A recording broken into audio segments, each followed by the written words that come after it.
Hola, què tal? Soc el Dani i això és Fent el Suec. Avui et parlaré d'un tema que em toca bastant i precisament m'ha tocat molt recentment una operació en Rico, el nostre gos, i per aquest motiu doncs t'explicaré de forma bastant intensa o intensiva una mica el que és la legislació sueca sobre animals de companyia. I després ja en parlarem de Rico i de les meves anècdotes, però vull començar una miqueta pel que seria el marc legal aquí a Suècia i després doncs, ja passarem a temes una miqueta més de cada dia, més de casa nostra. I abans de tot, voldria agrair a en Tomàs, a en Dani i en Quim per al suport que m'heu donat en aquests últims dies. He habilitat una pàgina a l'Aixeta perquè doncs, qui vulgui em pugui ajudar a cobrir les despeses de l'operació, que al final ja t'explicaré una miqueta amb més detall, l'operació que hem tingut en Rico, i perquè és una cosa que nosaltres no pensàvem en absolut i s'ha ajuntat amb la mudança, amb moltes coses, i per això voldria agrair i també a la meva mare també, que bé, entre uns i l'altres la pujada, i sobretot la pujada de gener, s'està fent una miqueta menys pujada. Així que moltíssimes gràcies. Prepara't que aquí comença el podcast d'en Dani. Alguns articles els llegiré directament de les lleis sueques, que algunes ja les he traduïdes al català, així que alternaré passatges llegits amb passatges improvisats, com el que estic fent ara mateix. Bé, comencem. A Suècia posseeix un dels marcs legals més exhaustius d'Europa en matèria de benestar animal. Per a propietaris de mascotes, especialment gossos i gats, aquesta legislació estableix obligacions clares i ben definides que van més enllà del simple cuidat bàsic. A continuació et presentaré un anàlisi complet de la normativa. Comencem pel marc legal fonamental. La legislació sueca sobre animals de companyia sustenta en 3 instruments legals principals. Primer està aviam si en surt bé en suec, el Djurskapslag, que seria la llei del benestar animal, que estableix principis generals aplicables a tots els animals domèstics, estableix que tot animal sota cura humana té dret a un bon tracte, alimentació adequada i protecció contra el patiment innecessari. Prohibeix específicament l'abandonament d'animals de companyia. Després està el LAG, Om Tilsit Over Under o Katter. Aquesta llei de supervisió es dedica exclusivament als gossos i gats, regulant els deures de vigilància, les obligacions de registre i la responsabilitat pels danys causats pels animals. I després el SJB-FS 2028, que són les reglamentacions del Jordbruksverket, que és la Junta Sueca d'Agricultura, on especifiquen els requisits detallats del benestar animal, incloent dimensions mínimes d'espais, pautes d'alimentació, requisits de supervisió i criteris de competència per a propietaris. L'enforçament d'aquestes normes recau principalment a Länsstyrelsen, que seria la Junta Administrativa del Comtat, que pot inspeccionar, emetre ordres de millora, imposar sancions econòmiques o fins i tot confiscar animals en casos de negligència greu. Les obligacions universals de propietari té l'obligació de demostrar competència suficient per cuidar l'animal. Això no significa necessàriament una certificació formal, però sí que implica coneixement mínim del comportament de l'espècie, les seves necessitats nutricionals, els símptomes de malaltia comú i la legislació aplicable. Aquesta competència és especialment crítica en activitats comercials on les autoritats poden exigir formació documentada. Tant per a gossos com per a gats, la legislació estableix un sistema d'identificació ben estricte. Per exemple, el requisit edat límit de marcatge abans de 4 mesos, en gossos, en gats abans de 4 mesos, obligatori des del 2023, mètodes acceptats està el microxip o tatuatge tant en gossos com a gats, el registre obligatori és obligatori en el registre central, tant en gossos com a gats. Després, el plaç, si es compra no marcat, tens un plaç de 4 setmanes per marcar-lo o registrar-lo, i el cost del registre són de 40 corones online i 100 corones omplint un formulari. La penalització per no complir aquest requisit pot incloure multes administratives. El registre és accessible públicament amb proteccions de privacitat, permetint que les autoritats localitzin propietaris ràpidament en casos d'emergència o incompliment. Aquí, també responsabilitat civil pels danys, una distinció crucial. Aquí es presenta una de les diferències més importants entre gossos i gats en la legislació sueca. En gossos, i és la responsabilitat estricta. El propietari d'un gos és responsable de tots els danys causats pel seu gos, sense necessitat de provar negligència. Això significa que si el gos ataca una persona o un altre animal, el propietari paga la indemnització. Si el gos destrueix béns aliens, el propietari és responsable. Fins i tot si el propietari no estava present en el moment del dany, segueix sent el responsable. Aquesta responsabilitat existeix fins i tot si el gos va permetrar per culpa de tercers. Per exemple, un nen que deixa la porta oberta. També és responsabilitat del responsable de l'animal. Aquesta responsabilitat estricta, strict ansvar, que en suec, es reconeix com a excepcional fins i tot dins del dret civil suec, però reflecteix la percepció cultural de que els gossos, com a animals amb potencial de causar dany, requereixen responsabilitat absoluta de l'amo. En gats no tenen aquesta responsabilitat estricta. En cas de hi hagi algun dany, només són responsables si es pot provar negligència en la supervisió. Els criteris ordinaris de culpabilitat del dret civil s'apliquen igual, però la prova de negligència correspon a la part del demandant. Un gat que, per exemple, surt a l'exterior, tècnicament és una responsabilitat una miqueta més limitada, ja que l'amo podria argumentar que el comportament de fora de casa és natural per a l'espècie. Implicacions pràctiques. Els propietaris de gossos hauran de contractar una assegurança de responsabilitat civil que normalment cobreix danys causats per mascotes fins a certs límits. Els propietaris de gats, mentre que no estan obligats per llei. Podrien considerar-lo en cas de l'animal sigui potencialment agressiu o amb historial de danys. Una característica distintiva de la legislació sueca és la restricció temporal sobre gossos en la natura, dissenyada per protegir la fauna salvatge durant períodes vulnerables. Per exemple, de l'1 de març al 20 d'agost, el gos han d'estar sota vigilància que s'eviti que corrin lliures en llocs on hi hagi fauna salvatge. És a dir, hi ha d'haver una corretja visible o obediència equivalent a una corretja. És a dir, pot estar lliure, però el gos ha d'estar en tot moment sota el control del propietari, porti corretja o no. És a dir, que faci cas, que si li dius que vingui, que el gos vingui. Aquest objectiu és protegir la fauna, tant mamífers salvatges, ocells, etc., durant la seva reproducció o cria de joves, quan són molt més vulnerables a la pertorbació i la depredació. Després, a la resta de l'any, del 21 d'agost al 28 de febrer, els gossos han d'estar controlats per evitar que persegueixin fauna salvatge, quan aquests animals no s'utilitzin per la caça. Si s'utilitzen per caçar, doncs sí que ho poden fer. Que això permet més llibertat comparat amb el període de primavera i estiu, però segueix existint l'obligació de control. És a dir, sempre s'ha de tenir control sobre el gos. Excepcions i àrees especials.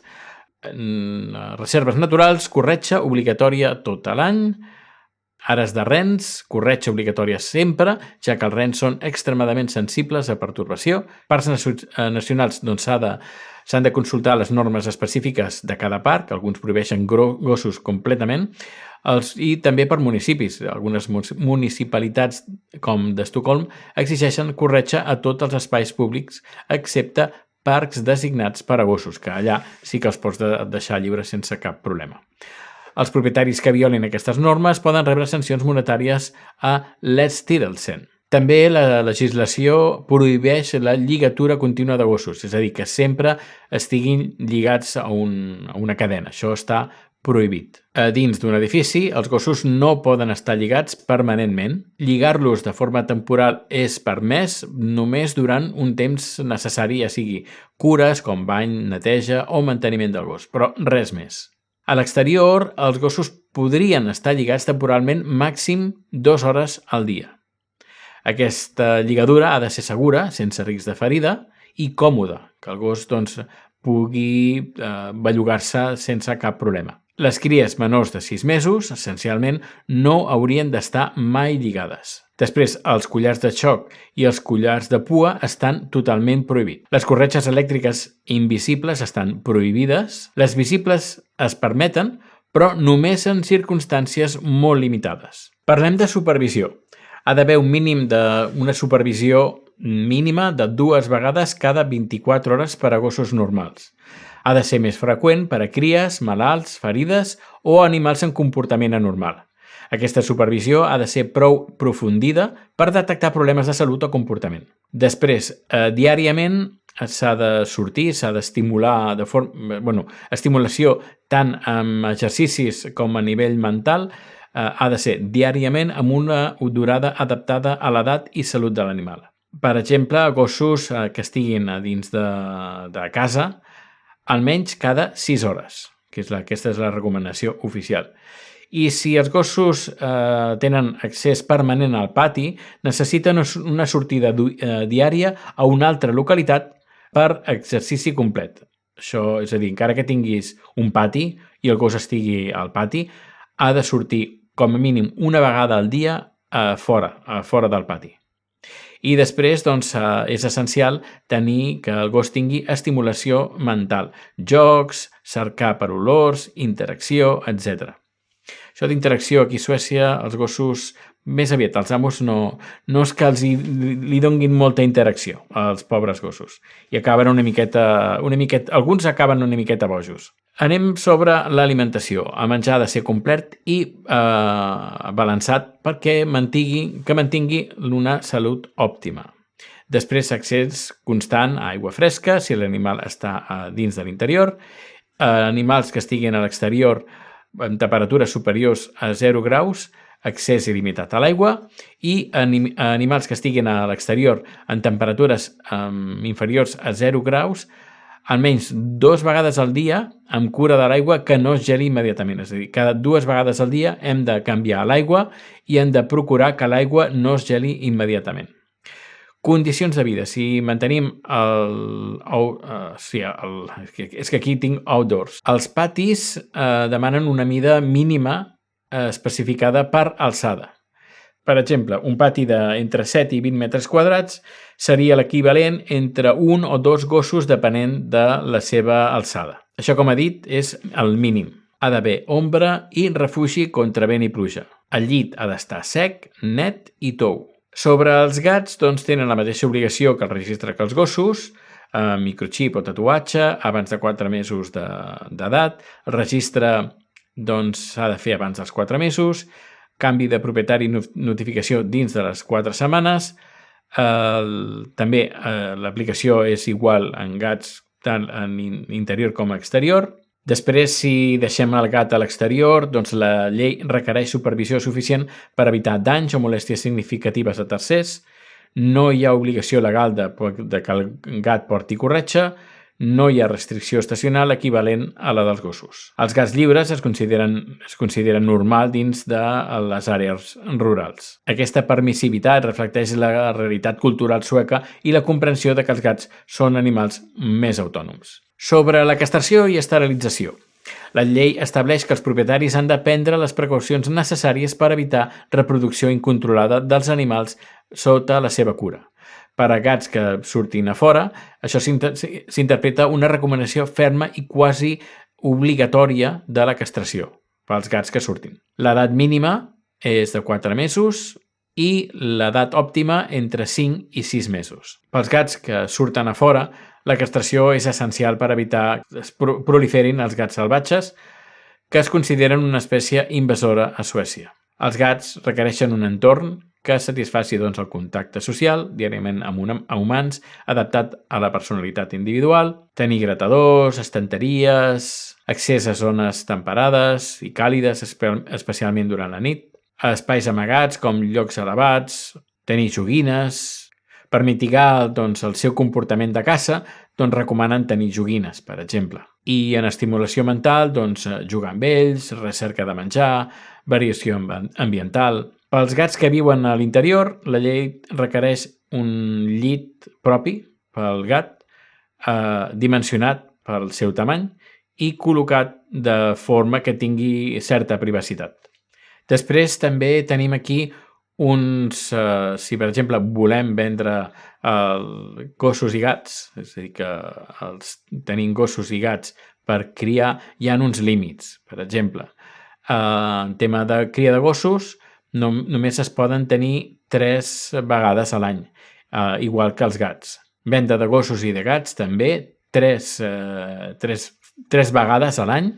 Les autoritats, principalment l'Anstilsen, però també policia i municipis, poden intervenir si sospiten que hi ha un incompliment. La primera resposta és típicament una notificació del problema. Després, si no es compleix voluntàriament, es pot emetre una ordre formal per remenar el problema dins d'un plaç especificat i si no, hi ha una multa administrativa. I si el tema persisteix, després ja s'iniciaria una investigació penal en casos de maltractament greu o negligència contínua.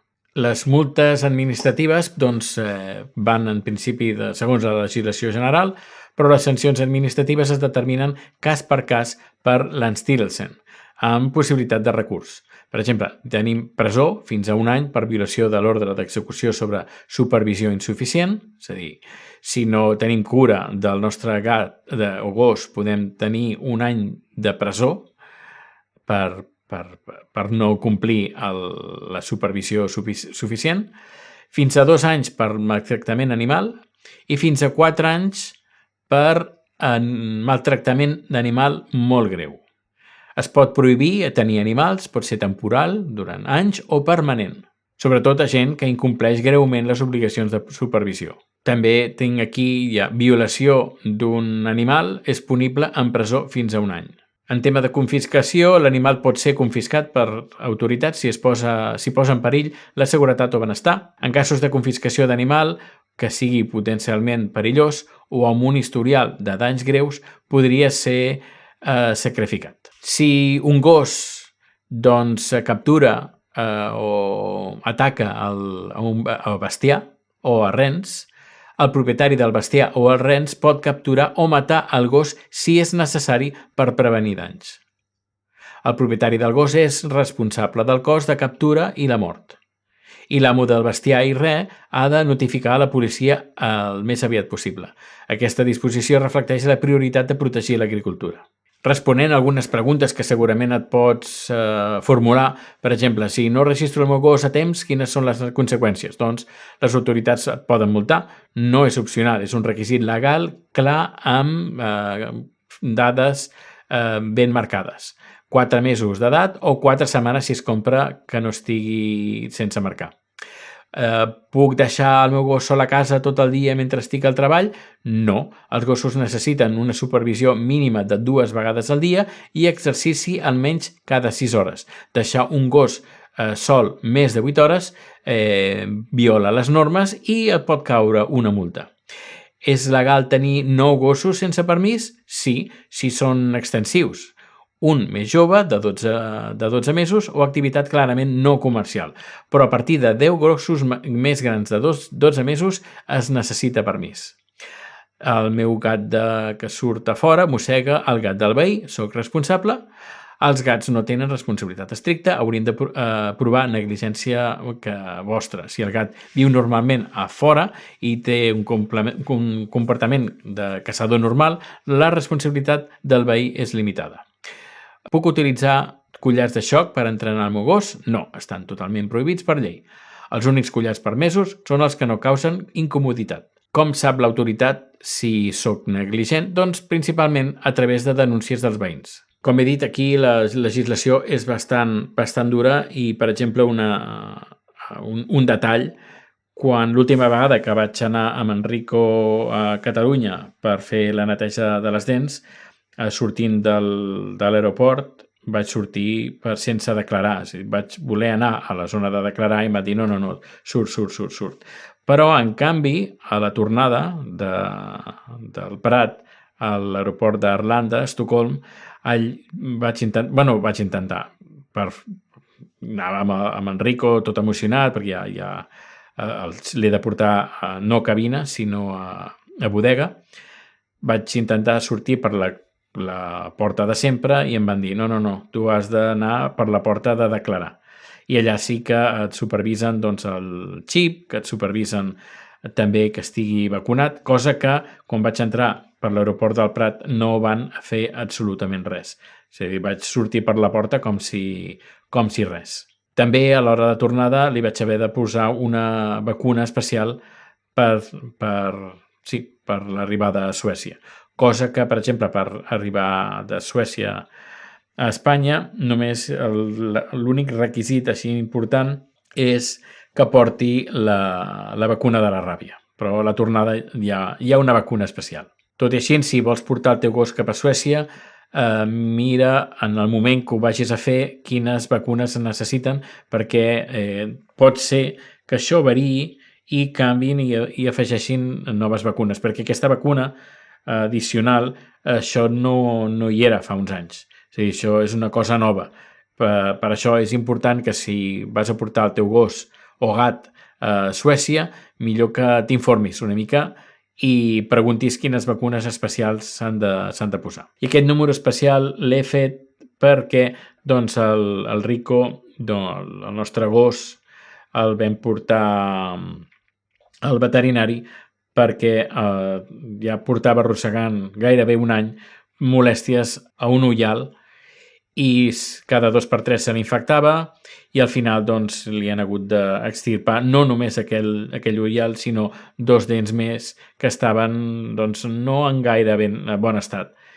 I aquí el tema dels veterinaris és bastant car, per no dir molt car. És com, depenent del tractament, pot ser entre 2 i 10 vegades més car que Espanya. Com per exemple, el que em va costar a mi fer l'extirpació d'aquestes 3 dents ha suposat un cost entre l'analítica, rajos X, etc., un total més aproximat de 1.800 euros, cosa que si ho hagués fet amb un veterinari a Terrassa, per exemple, que és d'on soc, doncs segurament m'hagués costat 400 euros, no 1.800. O com a molt 500 o 600 euros a l'hora de treure 3 dents hagués pujat una miqueta més, però dubto que hagués pujat més de 600 euros. Hagués pogut portar el Rico un altre cop cap a Catalunya? Sí, l'hagués pogut portar, però el cost de l'avió, l'estrès, perquè, clar, l'he de portar a bodega i això jo sé que ell no ho passa gaire bé i fer-li passar aquesta molèstia per estalviar-me 100 o 200 o 300 euros, doncs crec que no val la pena.